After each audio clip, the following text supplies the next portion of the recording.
ಮೂಲದಲ್ಲಿ ಇದ್ದಂತಹ ಪ್ರಾರ್ಥನೆ, ಸನ್ನಿಧಾನದ ಒಂದು ವಿಚಾರವಾಗಿ ಮಹತ್ತರವಾದಂತಹ ಸಾನ್ನಿಧ್ಯ ವಿಷಯಕವಾಗಿದ್ದ ಸಂಕಲ್ಪ,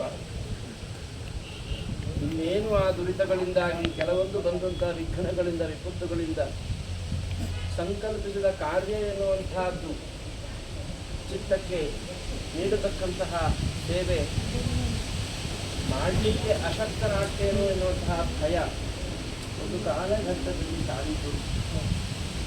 ಬದುಕಿನ ಅತ್ಯಂತವಾಗಿ ಬರತಕ್ಕಂತಹ ವಿಪತ್ತುಗಳ ಪರಿಹಾರಕ್ಕಾಗಿ ನನ್ನ ಸನ್ನಿಧಾನದ ಮೂಲಸ್ಥಾನದಲ್ಲಿ ಇದ್ದಂತಹ ಪ್ರಾರ್ಥನೆ, ನಿನ್ನ ಕುಟುಂಬಕರ ಪ್ರಾರ್ಥನೆಯಂತೆ ನಿನ್ನಂತಾದಂತಹ ವಿಚಾರದಲ್ಲಿ ಅಭಿವೃದ್ಧಿಯ ದಾರಿಯನ್ನು ನಾ ಕೊಡ್ತೇನೆ ಅಂತ ಹಿಂದೆ ಮೂಲದಲ್ಲಿ ಕೊಟ್ಟಂತಹ ವಾಕ್ಯ, ಜೊತೆಗೆ ನಾ ಬರ್ತೇನೆ ಅಂತ ಹೇಳಿದ ಮಾತು ಎಲ್ಲವನ್ನೂ ಸನ್ನಿಧಾನಸ್ಥಿರಪಡಿಸಿಕೊಂಡು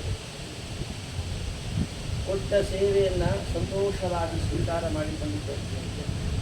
ಭಕ್ತಾದಿಗಳ ಸಹಕಾರದಿಂದ ಎಲ್ಲರ ಒಂದು ಶ್ರೇಯೋಭಿವೃದ್ಧಿಯ ಹಿತದೃಷ್ಟಿಯನ್ನು ಇಟ್ಟುಕೊಂಡು ಭಕ್ತಿ ಶ್ರದ್ಧಾ ಪುರಸರವಾಗಿ ನೀಡಿದಂತಹ ಸೇವೆ ಅಲ್ವನು. ವಿಪತ್ತು ಬರಬಹುದು, ವಿಘ್ನ ಬರಬಹುದು, ಆಪತ್ತು ಬರಬಹುದು ಎನ್ನುವಂತಹ ಯಾವುದೋ ಒಂದು ಮೂಲೆಯ ಸಣ್ಣ ವಿಚಾರ ಮನಸ್ಸಿನಲ್ಲಿ ಮೂಡಿದಾಗಿ ನನ್ನ ಸೇವೆಯನ್ನು ನಾ ಸ್ವೀಕಾರ ಮಾಡಿಕೊಳ್ತೇನೆ ಅನ್ನುವಂತಹ ಇರತಕ್ಕಂತಹ ಅಭಯವನ್ನು ಸ್ವಪ್ನದಲ್ಲಿ ನಾನು ಕೊಟ್ಟಿದ್ದೇನೆ. ಅದೇ ಪ್ರಕಾರವಾಗಿ ನಿರ್ವಿಘ್ನವಾಗಿ ಸೇವೆಯನ್ನು ಸ್ವೀಕಾರ ಮಾಡಿಕೊಳ್ತೇನೆ ಎನ್ನುವಂತಹ ಸ್ವಪ್ನ ಸೂಚನೆಯಂತೆ ಸಂಕಲ್ಪಿಸಿದಂತಹ ಸೇವೆ ಇವತ್ತು ಆ ಸ್ವಪ್ನದಲ್ಲಿ ನಾ ಕೊಟ್ಟ ವಾಕ್ಯದಂತೆ ಸೇವೆಯನ್ನು ಸ್ವೀಕಾರ ಮಾಡಿದ್ದೇನೆ. ಸನ್ನಿಧಾನದಲ್ಲಿ ನನ್ನ ಶಕ್ತಿ ಚೈತನ್ಯ ಎನ್ನುವಂತಹದ್ದು ಇದೆ ಎನ್ನುವಂತಹ ನಂಬಿಕೆ ಅರಿವಿಗೆ ಬಂತ. ಈ ಒಂದು ಕಾಲಘಟ್ಟದಲ್ಲಿ ನಾ ಕೊಡತಕ್ಕಂತಹ ವಾಕ್ಯ ಕುಟುಂಬದ ಅಭಿವೃದ್ಧಿಗೆ ದ್ಯೋತಕವಾಗಿರತಕ್ಕಂತಹ ಮಾಯೆ, ಇರತಕ್ಕಂತಹ ಆಪತ್ತುಗಳೆಲ್ಲವೂ ಪರಿಹಾರ ಮಾಡಿಕೊಟ್ಟಿದೆ.